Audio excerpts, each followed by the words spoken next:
നമസ്കാരം. ശ്രീകൃഷ്ണ കഥാമൃതം ഭാഗം 770 770. ഓം ഗം ഗണപതയേ നമ.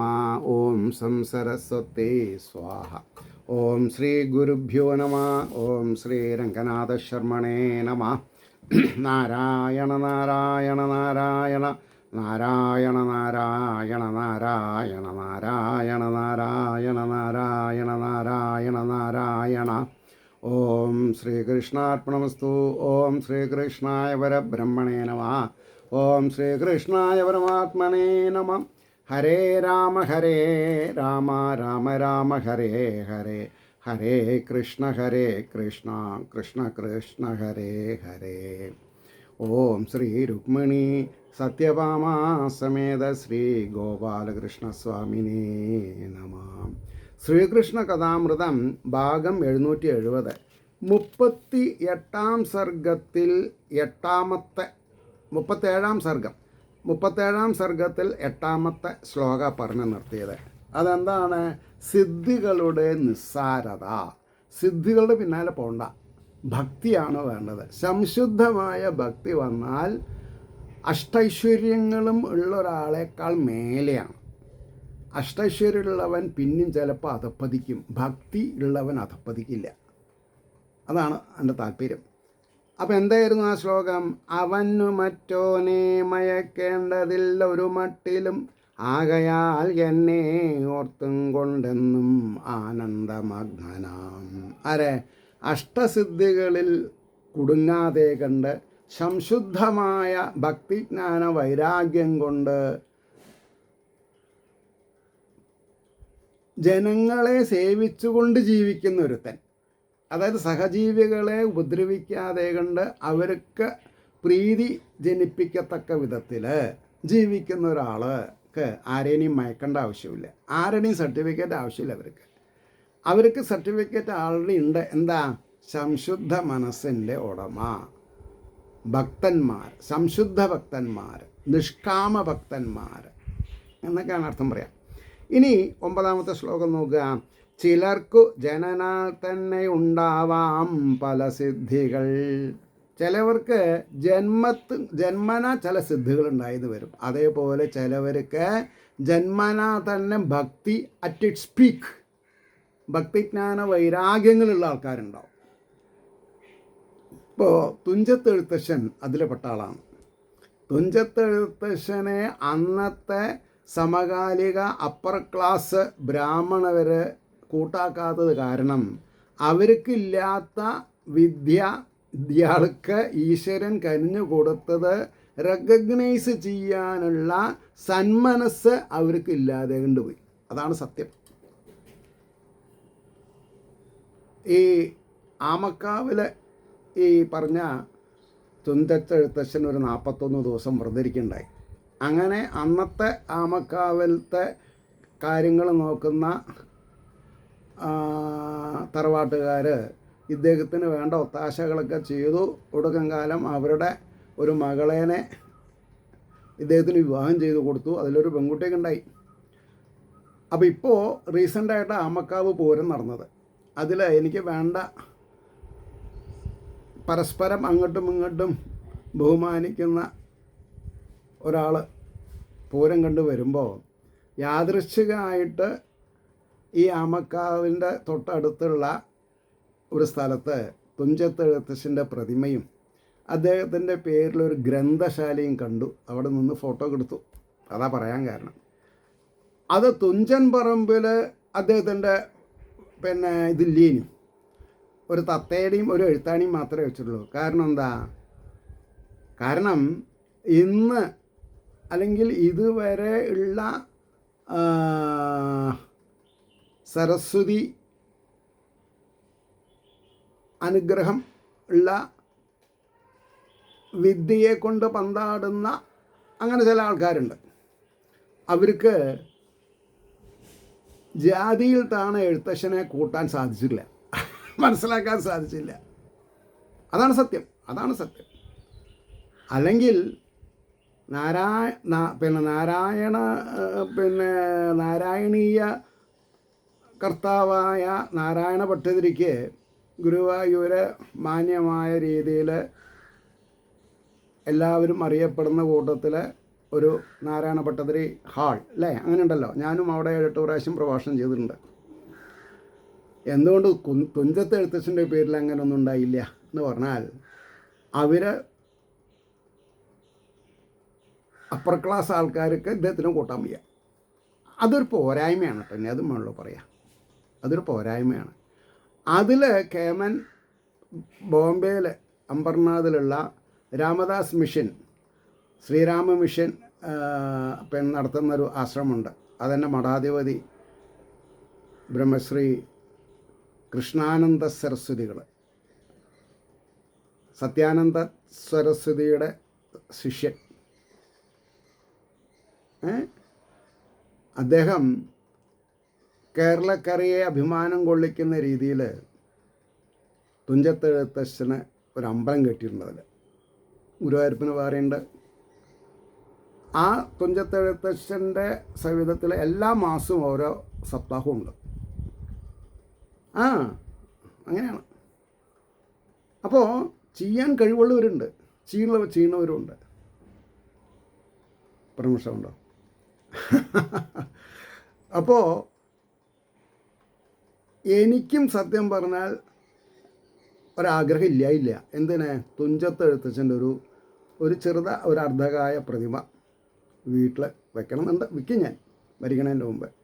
കാരണം എന്താ, എൻ്റെ ഗുരുനാഥൻ എനിക്കിട്ട പേര് ഭാഗവത ഭക്തദാസൻ. മാത്രമല്ല, ഞാനൊരു സെൻട്രൽ ഗവൺമെൻറ് സ്റ്റാഫാവുക കാരണം എനിക്കൊരു സ്റ്റേജിൻ്റെ പേര് തന്നു അദ്ദേഹം, കേരള ഭാഷാ ഗാനോപാസന. പിന്നെ ഞാൻ ആ ഗാനോപാസന എന്നുള്ളത് ചുരുക്കി കേരള ഭാഷോപാസനയ്ക്ക്. കാരണം കേരള ഗവൺമെൻറ്റിൻ്റെ പാറ്റൻ്റ് പ്രശ്നം വരാൻ പാടില്ല. നാളെ ആരും നമുക്ക് എതിരെ വെടിയെടുക്കരുത്. അപ്പോൾ കേരള ഭാഷോപാസന അത് എൻ്റെ ഒരു സ്റ്റുഡൻ്റാണ് സജസ്റ്റ് ചെയ്തത്. ഇനി അതും വെള്ളം പറയാം. അപ്പോൾ എന്തുകൊണ്ടും കേരളക്കാരെ ഒരിക്കലും മറക്കാൻ പാടില്ലാത്ത ഒരു സവ്യസാചിയാണ് ആരെ? തുഞ്ചത്ത് എഴുത്തച്ഛൻ, മലയാള ഭാഷയുടെ പിതാവ്. അത് പറയാണ്ടിരിക്കാൻ പറ്റില്ല. അപ്പോൾ നമുക്ക് ഇനി കാര്യത്തിലേക്ക് വരിക. അപ്പോൾ പറഞ്ഞു, ചിലർക്കു ജനനാൽ തന്നെ ഉണ്ടാവാം പല സിദ്ധികൾ, വാനിൽ പറന്നിടും സിദ്ധി പക്ഷികൾക്കെന്ന പോലവേ. എല്ലാവർക്കും ആകാശത്തിൽ പറക്കാൻ പറ്റുമോ? ഇല്ല. വാനിൽ പറന്നിടും സിദ്ധി പക്ഷികൾക്കെന്ന പോലവേ. പക്ഷികൾക്ക് മാത്രമേ. എന്നാൽ എല്ലാ പക്ഷികളും ഒരേപോലെയാണോ? അല്ല. ഗരുഡൻ പോകുന്ന സ്പീഡിൽ വേറെ വല്ല പക്ഷികൾക്കും പോകാൻ പറ്റുമോ? പറ്റൂല. അപ്പോൾ വെള്ളത്തിൽ മുങ്ങും വൈദഗ്ധ്യം മത്സ്യങ്ങൾക്കെന്ന പോലവേ. ഇല്ലേ? വെള്ളത്തിൽ എത്ര ആഴത്തിലേക്കും പോകാൻ പറ്റും. ആർക്ക്? മത്സ്യങ്ങൾക്ക്. അത് എന്നാൽ പക്ഷികൾക്ക് പറ്റുമോ? ഇല്ല. മനുഷ്യർക്ക് പറ്റുമോ? ഇല്ല. അപ്പോൾ വെള്ളത്തിൽ മുങ്ങും വൈദഗ്ധ്യം മത്സ്യങ്ങൾക്കെന്ന പോലവേ, മരുന്നും മന്ത്രവും തീവ്ര തപസ്സും കൊണ്ടു മാനുഷൻ അണയും സിദ്ധി മുഴുവൻ നേടാൻ ഭക്തിക്കെളുപ്പമാം. അതായത് അഷ്ടസിദ്ധികൾ ഉണ്ടാക്കണം എന്നുണ്ടെങ്കിൽ ഒരുപാട് വർഷത്തെ ശ്രമമുണ്ട്. ഭക്തിക്ക് അതില്ല. മനസ്സെന്നൊരു തുറന്നു വയ്ക്കുക, കാമനകളെ മാറ്റുക. നിഷ്കാമനായാൽ ഭക്തി ഉറച്ചു, ഭക്തി ജ്ഞാന വൈരാഗ്യം ഉറച്ചു. അപ്പോൾ സ്വയം പ്രജ്വലിച്ചു കൊണ്ടിരിക്കുന്ന വാസുദേവ ചൈതന്യത്തിനെ അനുസന്ധാനം ചെയ്യാറായി. അതുകൊണ്ടാണ് പറഞ്ഞത്, മരുന്നും മന്ത്രവും തീവ്ര തപസ്സും കൊണ്ടു മാനുഷൻ അണയും സിദ്ധി മുഴുവൻ നേടാൻ ഭക്തിക്കെളുപ്പമാം. പിന്നെ പറഞ്ഞത് അൾട്ടിമേറ്റ് പോയിന്റാ. എന്താ അത്? എന്നാൽ ഉത്തമ ഭക്തനു ലഭ്യം ഈശ്വര ദർശനം. എല്ലാവർക്കും പറഞ്ഞില്ല, ഉത്തമ ഭക്തന് ലഭ്യം ഈശ്വര ദർശനം. ഇതാണ് നമ്മൾ മനസ്സിലാക്കേണ്ടത്. എല്ലാ സിദ്ധികളുള്ളവർക്കൊന്നും ഈശ്വരനെ കാണാൻ പറ്റില്ല. ഉത്തമ ഭക്തനാവണം. മറ്റൊന്നുകൊണ്ടും നേടാവതല്ല മന്നിലിദേവനും. ഈ സംശുദ്ധമായ ഭക്തി, ഉത്തമ ഭക്തി എല്ലാവർക്കും അങ്ങനെ നേടാനും പറ്റില്ല. അങ്ങനെയുണ്ടേ? അതങ്ങനൊരു സാധന വളരെ ദുർലഭം, വളരെ ദുർലഭം. ഭഗവാനാൽ തിരഞ്ഞെടുക്കുന്നവർക്ക് ഭഗവാന്റെ വിഭൂതികൾ മനസ്സിലാവുന്നല്ലാണ്ട് ഭഗവാൻ ഉള്ളിൽ ബാലാഗ്ര ശതഭാഗസ്യ വിസ്തരസ്യ ഏകോ ജീവ ഇരുന്നിട്ടും ആ ഭഗവാനെ തേടി പുറത്തു പോകുന്ന ആൾക്കാരാണ്. അതാണ് എന്താണെന്ന് പറയുക, പെയിൻഫുൾ പോയിൻ്റ്, പെയിൻഫുള്ളാണത്. കാരണം ഡൗൺ ടു എർത്ത് സിംപ്ലിസിറ്റി ഇല്ലാത്തത് കൊണ്ടാണ് മനുഷ്യൻ ഈ ഭാഗവതത്തിലേക്ക് ഇറങ്ങിച്ചെല്ലാത്തത്. ഭാഗവതത്തിലേക്ക് ഇറങ്ങിപ്പോയിട്ടുള്ളവരൊക്കെ അശ്രാന്ത പരിശ്രമം ചെയ്തിട്ടുള്ളവരാണ്. അവർ വാനോളം, അവരെ ഭഗവാൻ വാനോളം വലുതാക്കിയിട്ടുമുണ്ട്, വലുതാക്കിക്കൊണ്ടിരിക്കുന്നുമുണ്ട്. ഇനി എന്താ വേണ്ടത്? അതാണ്, അതിന് യാതൊരു സംശയമില്ല, അതുകൊണ്ടാണ് പറഞ്ഞത്, മറ്റൊന്നുകൊണ്ടും നേടാവതല്ല മന്നിലിദേവൻ. ഭൂമിയിൽ പറ്റില്ല എന്ന് തന്നെയാണ് പറഞ്ഞത്. പിന്നെയോ, എന്തെന്നാൽ അവയെന്നെന്നും ഏവർക്കും നൽകിടുന്നതും നിലനിർത്തുവതും ഞാനാണ്, അത്രയല്ല ഓർത്തുകാടുകൾ. ഇതെന്താ വേണ്ടത്? ഭഗവാൻ എൻ്റെ വായയിൽ തിരികെ തന്നു. ഭഗവാന്റെ വിഭൂതികൾ ഭഗവാനാൽ തിരഞ്ഞെടുക്കപ്പെടുന്നവർക്കാണ്. അപ്പം തന്നെ എനിക്ക് മനസ്സിലായി ഒരു ആറ്റം ബോംബ് വരുന്നുണ്ടെന്ന് എനിക്ക് മനസ്സിലായി. കാരണം ഞാനിത് എഴുതി ഉണ്ടാക്കിയിട്ടല്ലല്ലോ സംസാരിക്കണത്. ശ്ലോകങ്ങൾ പുസ്തകത്തിലുണ്ട്, പക്ഷേ പിന്നെ വരുന്നത് എന്താണെന്നുള്ളത് എനിക്ക് വായിക്കുമ്പോഴേ അറിയുള്ളൂ. കാരണം എനിക്ക് അത്ര വലിയ ഇൻ്റലിജൻസ് ഒന്നുമില്ല, പക്ഷേ എനിക്ക് ഈശ്വര കാരുണ്യമുണ്ട്. അപ്പം ഇതാ വരുന്നു ബോംബ്. എന്താ പറഞ്ഞത്? എന്തെന്നാൽ, കാരണം പറയാണ് ഭഗവാൻ, എന്തെന്നാൽ അവ എന്നെന്നും ഏവർക്കും നൽകിടുന്നതും നിലനിർത്തുവതും ഞാനാണ്, അത്രയല്ല ഓർത്തുകാണുകിൽ. പിന്നെന്താ? സിദ്ധികാരണമാം യോഗജ്ഞാനധർമാദി സർവവും ഉൾപ്പൂവിൽ നിന്നുകൊണ്ടെല്ലാവരിലും വേണ്ട മാതിരി പ്രവർത്തിപ്പിപ്പതും ഞാനാണെന്നു അനുമോദിച്ചു വാഴുവതും. അൾട്ടിമേറ്റാണ്. എനിക്ക് ഞാൻ കണ്ട ഒരു ഹിന്ദി സീരിയലിൽ എവിടെയോ കുചേല ബ്രാഹ്മണൻ്റെ സഹോദരൻ ഒരു പ്രയോഗശാസ്ത്ര വിദഗ്ധനാണ് എന്ന് പറഞ്ഞാൽ രാജാവിനെ അഭിസംബോധന ചെയ്ത് പുകഴ്ത്തും, ധാരാളം ഗിഫ്റ്റ് വാങ്ങും, സുഖമായിട്ട് ജീവിക്കും. അപ്പോൾ ആ സഹോദരനെ പറ്റി കുറച്ച് വിഷമമുണ്ടായി. പാവം ശുദ്ധമനസ്ഥിതിക്കാരൻ. അപ്പോൾ അദ്ദേഹം പറയുകയാണ് ഒരു ദിവസം, സഹോദരാ, നിങ്ങളുടെ ഭക്തി തർക്കമൊന്നുമില്ല, പക്ഷേ ഞാൻ 1-2 ദിവസം വേണമെങ്കിൽ രാജ്യസഭയിലേക്ക് പോകണില്ല, അതായത് പിന്നെ രാജാവിൻ്റെ സഭയിലേക്ക് പോകണില്ല. അങ്ങ് എൻ്റെ ഭാഗത്ത് എൻ്റെ സഹോദരനെന്ന് പറഞ്ഞ് പോയിക്കോളൂ, അങ്ങക്ക് എന്നേക്കാൾ കഴിവുണ്ടല്ലോ. 2 ശ്ലോകം അദ്ദേഹത്തിനെ പറ്റി എഴുതി കൊടുത്താൽ അങ്ങയുടെ ദാരിദ്ര്യം മാറുന്നതാണ് പറഞ്ഞത്. അപ്പോൾ കുചേലൻ പറഞ്ഞൊരു വാക്കുണ്ട്, എന്താ? എനിക്ക് ഒരു പ്രഭു ഉള്ളൂ, അത് ശ്രീകൃഷ്ണനാണ്, വേറെ ആരും പ്രഭുക്കളല്ല. അതോടുകൂടി ഭഗവാന് മനസ്സിലായി, എന്നാൽ ഇനി എന്നിൽ വിശ്വസിച്ചിട്ടുള്ളവനെ നേരാക്കി എൻ്റെ ചുമതലല്ലേ. അങ്ങനെയാണ് ഈ കുചേലൻ്റെ പത്നിക്ക് അതുവരെ ഇല്ലാത്തൊരു ഉൾവിളി ഭഗവാൻ കൊടുത്തു. നിങ്ങളുടെ സതീർത്ഥ്യനല്ലേ കൃഷ്ണൻ, ഒന്ന് ദ്വാരകയിൽ പോയി കണ്ടുവന്നൂടെ എന്നൊരു ചോദ്യം. അത് കുറുക്കി കൊണ്ടു. എന്നാൽ ഈ മഹാഭാരത യുദ്ധത്തിൽ ഭീഷ്മ പിതാമഹൻ ദുര്യോധനനും അർജുനനും ഒരേ സമയത്താണ് ദ്വാരകയിൽ പോയിട്ട് കൃഷ്ണനോട് ഞങ്ങളുടെ ഭാഗത്ത് വരണം എന്ന് പറഞ്ഞത്. അപ്പോൾ ഭഗവാൻ ഭയങ്കര കൂർമ്മബുദ്ധിയുള്ള ആളാണ്. അപ്പോൾ ഒരു സിംഹാസനം തൻ്റെ തലയ്ക്കുമ്പാത്ത് വെച്ചു. അപ്പോൾ ആദ്യം വന്ന് കയറിയത് ദുര്യോധന സംശയമൊന്നും ഉണ്ടായില്ല. ഏതായാലും ഇപ്പോൾ ഇയാൾ ഉറങ്ങല്ലേ, നീക്കട്ടെ കൊണ്ട് സിംഹാസനത്ത് കയറിയിരുന്നു. പിന്നെയാണ് അർജുനൻ വരുന്നത്. അർജുനൻ പഞ്ചപുച്ഛം അടക്കി താണ് കൈ കെട്ടി തൊഴുത്, പഞ്ചപുച്ഛം അടുക്കാന്ന് പറഞ്ഞാൽ ഇങ്ങനെ ഒരു കയ്യെ കൊണ്ട് മറ്റേ കയ്യെ പട്ടണം എന്നിട്ട് ഇങ്ങനെ ഓക്കാനിച്ച് നിൽക്കണം, അതാണ് പഞ്ചപുച്ഛം അടക്കുക എന്ന് പറഞ്ഞാൽ. അപ്പോൾ ഭഗവാൻ ഒരു ഓപ്ഷൻ കൊടുത്തു. കണ്ണ് തുറന്ന് നീട്ടിപ്പോൾ ആരേനെ ആദ്യം കണ്ടത്? അർജുനെ കണ്ടത്. എന്താ അർജുന വന്നത്? ഓപ്ഷൻ. അപ്പോൾ അർജുനൻ ഭയങ്കര ധർമ്മശീലനാണ്, ധർമ്മപുത്രനല്ലേ. അല്ല ഏട്ടനാണ് ആദ്യം വന്നത്, തലയ്ക്കുമ്പാത്തിരിക്കുന്നു. ഓ, എനിക്ക് ഒരു കണ്ണ് മുമ്പിലേക്കല്ലോ, പിന്നിലേക്കോ വശത്തിലേക്കോ അല്ലല്ലോ, ഞാൻ കണ്ടില്ല. എന്നാ പറയൂ ദുര്യോധന എന്താ വന്നത് കാര്യം പറഞ്ഞു. അപ്പം അദ്ദേഹം പറഞ്ഞു, ധർമ്മയുദ്ധ ഈ മഹാഭാരത യുദ്ധത്തിന് ഒന്നുകിൽ ഞാൻ അല്ലെങ്കിൽ എൻ്റെ സൈന്യം, നിങ്ങൾക്ക് ഏത് വേണമെങ്കിൽ തീരുമാനിക്കാം.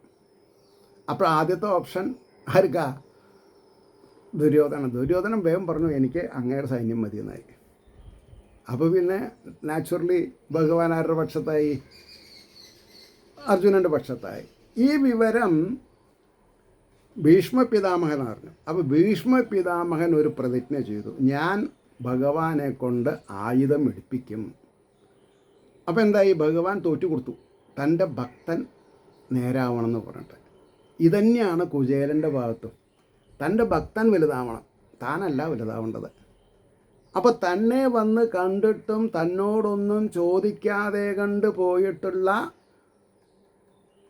ആ ബ്രാഹ്മണൻ അയാളുടെ മഠത്തിലെത്തുന്നതിൻ്റെ മുമ്പ് തന്നെ ഇന്ദ്രതുല്യമായ എല്ലാ വൈഭവങ്ങളും ഭഗവാൻ അവിടെ കൊടുത്തു കഴിഞ്ഞു. ദാസിമാരും വാട്ടവർ എന്തൊക്കെ വേണോ അതൊക്കെ. അപ്പോൾ കുചേലൻ അവിടെ എത്തിയപ്പോൾ ആകെ പരിഭ്രമായി. പിന്നെ സർവാലങ്കാര വിഭൂഷിതയായിട്ട് തൻ്റെ ഭാര്യ വന്ന് എന്താ മിഴിച്ച് നിൽക്കണേ, ഇത് നമ്മുടെ സ്ഥലം തന്നെയാണെന്ന് പറഞ്ഞപ്പോഴാണ് കുചേല ബ്രാഹ്മണന് കാര്യം മനസ്സിലാവുന്നത്. അപ്പോൾ ഈ കഥകളിൽ നിന്ന് നമ്മൾ എന്ത് മനസ്സിലാക്കണം? നമ്മൾ തലകുത്തി നിന്നാലും ഭഗവാനെ വശീകരിക്കാൻ നമ്മളെ കൊണ്ട് പറ്റില്ല. പക്ഷേ സംശുദ്ധമായ ഉത്തമ ഭക്തി പ്രയോഗിക്കാൻ ഒരു ത്വരിത നമ്മൾക്ക് വന്നു പോയാൽ പിന്നെ ഭഗവാൻ അടങ്ങിയിരിക്കില്ല. ഭഗവാന്റെ വശത്ത് നമ്മളെ ആക്കും. ഭഗവാന്റെ വശത്ത് നമ്മളെ ആക്കിയാൽ പിന്നെ നമുക്ക് വല്ല പ്രശ്നമുണ്ടോ? ഈ ഒരു പ്രാക്ടിക്കൽ തിസിസാണ് ഭാഗവതത്തിൽ ഒളിഞ്ഞും കൂടസ്ഥനായിട്ട് അന്തര്യാമിയായിട്ട് ഇരിക്കുന്നത്. അത് മനസ്സിലാക്കി കഴിഞ്ഞുണ്ടല്ലോ, what may come, nothing to worry. എല്ലാം ഇപ്പം എങ്ങനെയാണ് പ്രൈം മിനിസ്റ്റർ ഈ 3 അതായത് എയർഫോഴ്സിൻ്റെയും നേവിയുടെയും കരസേനയുടെയും അല്ലേ പ്രസിഡൻ്റ് ഓഫ് ഇന്ത്യ കൺട്രോളറായിട്ടിരിക്കുന്നത്? അതേപോലെയാണ് നമ്മുടെ ഭക്തിക്ക് എതിര് നിൽക്കുന്ന പ്രകൃതി ഗുണങ്ങളാകുന്ന ഈ 3 ഫൈറ്റർ സെക്ഷൻസ് ഉണ്ട്. അതിനെ ഭഗവാന്റെ പാദപത്മത്തിൽ വെച്ചിട്ടാണ് നമസ്കരിക്കുക. ബസ്, പിന്നെ ബാക്കിയുള്ളത് ഭഗവാൻ ഏറ്റെടുത്തോളും. അപ്പോൾ ഇവിടെ എന്താ പറഞ്ഞത്? എന്നാൽ ഉത്തമ ഭക്തനു ലഭ്യം ഈശ്വര ദർശനം, മറ്റൊന്നുകൊണ്ടും നേടാവതല്ല മന്നിലിദേവനും. എന്തെന്നാൽ അവ എന്നെന്നും ഏവർക്കും നൽകിടുന്നതും നിലനിർത്തുവതും ഞാനാണ്. അത്രയല്ല ഓർത്തു കാണുകിൽ സിദ്ധി കാരണമാം യോഗജ്ഞാനധർമാദി സർവവും ഉൾപ്പൂവിൽ നിന്നുകൊണ്ടെല്ലാവരിലും വേണ്ട മാതിരി പ്രവർത്തിപ്പതും ഞാനാണ്. അനുമോദിച്ചു വാഴ്വതും അപ്രീഷിയേറ്റ് ചെയ്യുന്നതും ഭഗവാൻ തന്നെയാണ്. അൾട്ടിമേറ്റ് പോയിൻ്റാണതേ. പരിച്ഛിന്നതയാർന്നോൻ ഞാനിതെല്ലാം ചെയ്വതെങ്ങിനെ.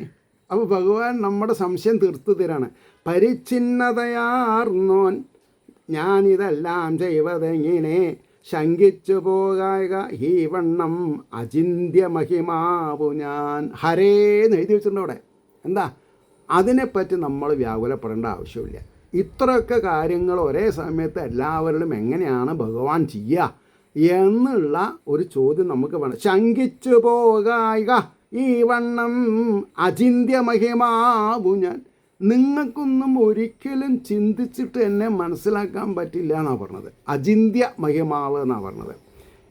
പിന്നെയോ അകവും പുറവും സർവദേഹികൾക്കും ഒരേ വിധം.